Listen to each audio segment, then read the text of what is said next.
Ал тармакта сиздердин эмеңерге еще эч кимдердин войск удостоверениени алып, бирөөңөрдү бир кыйнап, бирөө кысымды көрсөтө элек. Кысымды көрсөтөк болгондо, бирок телевидениеден, радиодон какшы атат партия.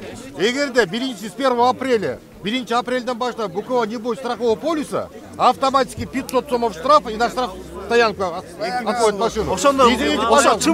Но эгерде телевидение алдаса, радио алдаса, анда кимге ишениш керек?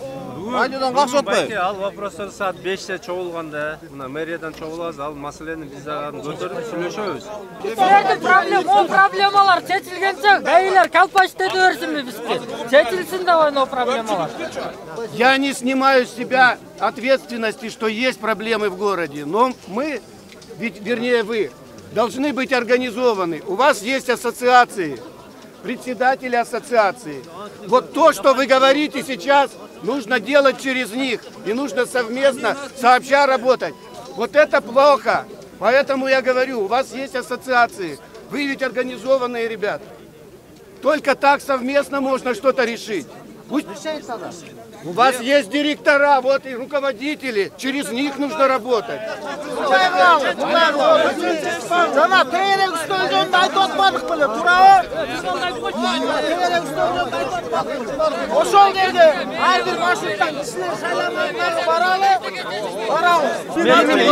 Именно Костровская подъезжает.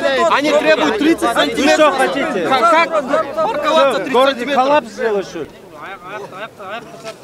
Бүт набалеш вопросын барын айттыңар, анын баардыгын карап чыгып, жообун айтабыз, чечиле турган маселелер чечилет. Ну, невозможно баардыгын болду да.